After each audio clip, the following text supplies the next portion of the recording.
2월 셋째 주 주간 이슈 브리핑 시작하겠습니다. 첫 번째 뉴스는 선거 때만 되면 나타나는 정당 통합 얘기입니다. 지난 17일 자유한국당과 새로운 보수당, 전진당이 모여서 미래통합당을 출범시켰죠. 당대표는 황교안이 되었고 새보수당의 유승민 의원이 불참을 해서 공천과 지분 문제가 해결되지 않았다는 시각이 많았습니다. 19일에는 공천에 관한 유승민, 이해운 의원 간의 문자가 노출되면서 시끄러웠는데요.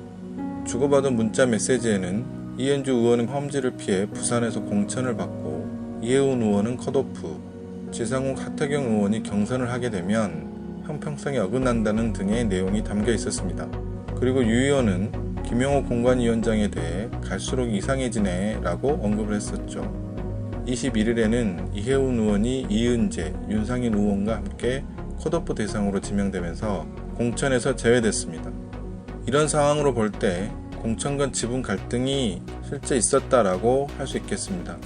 이제 공천 시작이기 때문에 미래통합당의 내용은 더 커질 것이고 탈당하는 현역 의원들이 늘어날 것입니다. 한편 24일 당대표직에서 사퇴하겠다고 손학규 대표가 밝히면서 호남 기반 정당들이 통합에 합의했습니다. 합의문에 따르면 손학규, 최경환, 정동영 등 각 당 대표는 모두 사퇴하고 이들이 한 명씩 추천한 3인이 공동대표가 됩니다. 그러나 일각에서는 손 대표가 정말 사퇴하는 게 맞는지 의문을 제기하기도 하죠. 과거 2번이나 약속을 뒤집었고 최근까지도 이선 후퇴는 없다는 입장을 고수했기 때문입니다. 여기도 앞으로 공천이 어떻게 진행되느냐에 따라 탈당파가 나오거나 쪼개질 수 있습니다. 다음은 코로나19에 대해서 살펴보겠습니다. 지난 18일 일본 크루즈선 다이아몬드 프린세스호에서 한국 교민 6명과 일본인 배우자 1명을 실은 대통령 전용기가 다음날 오전 6시 30분경 김포공항에 도착했습니다. 귀국 후 이들은 인천공항에 마련된 임시 생활시설에 14일간 머물게 됐습니다. 크루즈선을 보면 일본 정부가 이해가 안 가는 상황으로 몰고 가고 있습니다. 19일부터 21일 코로나19 감염 가능성이 없다고 평가한 970명을 격리 조치 없이 하산시켜서 대중교통을 이용해 집으로 돌아갔다고 합니다. 그런데 우려했던 대로 감염자가 나왔죠. 당연히 앞으로 더 늘어날 겁니다. 바보 같은 짓을 한 거죠. 각자 한 명당 후송 차량을 배정하고 최소한 자가격리를 했어야 하는데 정부는 방관하고 각자 택시, 버스, 열차 등 대중교통을 이용해서 갔다는 거잖아요. 만약 우리 정부가 이렇게 했으면 어떻게 됐을까요?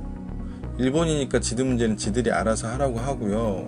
문제는 우리 내부 사정이 좀 더 심각해졌습니다. 특히 18일 신천지 대구교회의 성도 한 명이 31번 확진자가 되면서 대구 경북 내 감염자가 폭증했는데요.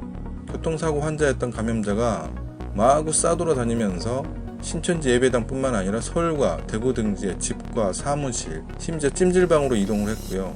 접촉한 사람만 무려 1160명에 달한다고 합니다. 보도에 따르면 지금까지 발생한 확진자 중 신천지 대구교회와 관련된 경우가 70%가 넘고요. 2차, 3차가 아닌 5차 감염자가 확인되었고 의료진뿐만 아니라 16개월 된 여아까지 감염됐습니다.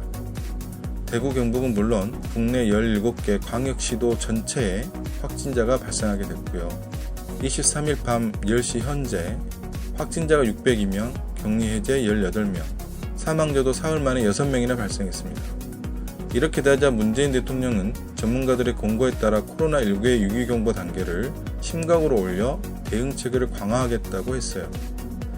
또 전국 유치원 초, 중, 고 개학도 일주일 연기되었고요. 신천지가 코로나19의 최대 피해자로 입장을 발표했는데 닥치고 협조를 잘했으면 합니다. 피해자 운운하는 게 말이 됩니까? 그리고 정광훈 목사는 똥꼬집으로 집회를 계속 하겠다는데 집회 열어서 확진자가 발생하면 순교자 코스프레를 하려는 거 아닌가 하는 생각을 해봅니다. 본인 감옥 갈 준비를 잘 하셨으면 좋겠어요. 다음은 짧게 후루룩 살펴보겠습니다. 지난 19일 이명박 전 대통령이 2심에서 징역 17년을 받고 법정 재구속됐습니다. 서울고등법원은 특정범죄가중처벌법상 뇌물 등의 혐의로 치러진 항소심에서 이명박에게 징역 17년과 벌금 130억 원, 추징금 57억 8천여만 원을 선고했습니다. 계속해서 다스는 본인 소유가 아니라고 했잖아요. 그런데 서울고법은 이명박 소유라고 봤고요. 다스 회사 돈 349억 원을 횡령하고 삼성전자가 대신 내준 다스의 미국 소송비 119억 원을 포함해 모두 163억 원가량의 뇌물을 챙긴 혐의를 받았습니다. 이로써 삼성에서 뇌물을 받은 박근혜, 이명박은 징역형을 받았고요. 뇌물을 준 삼성과 이재용은 이제 어떻게 될까요? 구속각인데 삼성이니까 또 모르죠. 그 외 홍문정 의원이 25일 친박신당을 창당하고 박근혜 대통령의 옥중 메시지를 받아 공개하겠다고 했습니다. 많은 평론가들이 이번 총선에서 친박 세력이 힘을 발휘할 것이라고 내다보는데요. 그 이유 중 하나는 대구 경북에 여전히 박근혜는 통한다는 거죠. 그리고 미래통합당의 공천이 시작됐기 때문에 탈락자들을 쓸어 담아서 쓰레받기 정당으로 기능을 하면 지지율이 올라가고 꼭 지역구가 아니더라도 비례대표 의석수를 차지할 수 있는 거죠. 더불어민주당 강서갑 공천에 금태섭 의원이 확정됐습니다. 당초 김남국 변호사가 야심차게 대항마로 나섰는데 금태섭이 조국 백서 제작에 참여한 김 변호사를 보고 조국 이슈로는 선거 안 된다라는 조국 프레임을 만들었어요. 떨어질까봐 걱정된 건지 아주 추접스럽게 내부 총질을 하고 말이죠. 결국 김남국 변호사는 다른 곳으로 전략 배치가 된다고 합니다.